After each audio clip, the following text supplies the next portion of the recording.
Warning, the following video contains spoilers about We Never Learn, character development, and ending, so if you want to watch that yourself, feel free to now. We Never Learn is a harem anime with its second and presumably last season ending just a few days ago as of recording this video. And if I were to sum up this anime in one word, I would have to go with anime.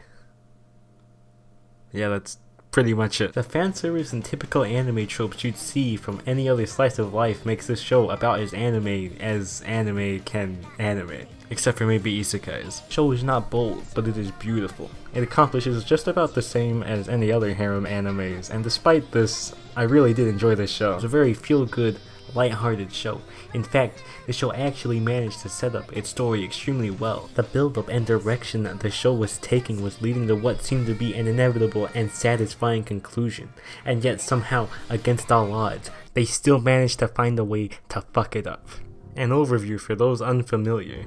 A headmaster of a school offers a VIP recommendation to a student in poverty if he tutors 2, and this eventually becomes 3, prodigious students as they excel in their own subject but are actually abysmal in the subject they have an undying passion for, or something like that. Now, regardless of how average the show seems to be, the character dynamics do lead to some funny interactions and misunderstandings. This did actually become one of my main gripes about the show, however. It's because of this, a lot more heartfelt or would-be serious moments are kind of shallowed by jokes. Of course, this is when I realized this show falls under the comedy genre, and not the drama genre. So now you might be wondering, what exactly went wrong with this show? Well, you see.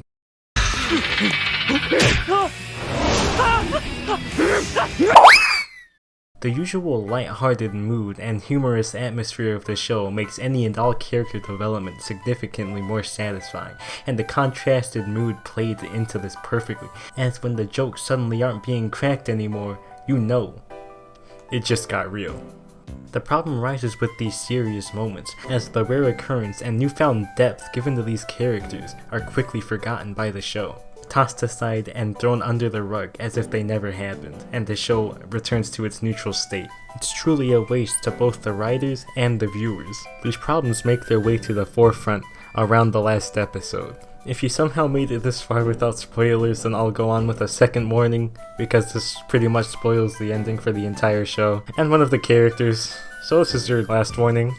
So with that out of the way, jumping right into it, we need to take a closer look at Fumino Furuhashi. From the very beginning, she's introduced as a genius in the field of literature, and naturally with how this show works, she's terrible at math, but she wants to major in astronomy. What makes her stand out more than any other character is the amount of depth she's given by the show. I mean, sure, we learn Rizu's dad is a total pushover, and why exactly Uruka has a crush on Naruyuki in the first place, but that's just as far as those characters go. You could argue that this is just my bias toward Furuhashi, but that would just be wrong. No other character develops their relationship with Naruyuki this far. With that being said, all this momentum pushing for what you would expect to happen, the show says, fuck you, have some CGI. The last episode is just an unholy mess. All the tension and intimacy amongst the characters are just gone. And the show takes a minute to catch up with Rizu for some reason. I guess even they forgot that she was a part of the show. The fireworks happen, the mystery girl is blurred, you roll credits. And then post-credits, however, we see all the characters, now slightly older, graduating and moving on. Wait, who the hell is she? Uruka is boarding a plane to study abroad, but before she leaves, she grabs Naruyuki's hand, signifying she was the one at the festival. Then she just leaves and nothing happens.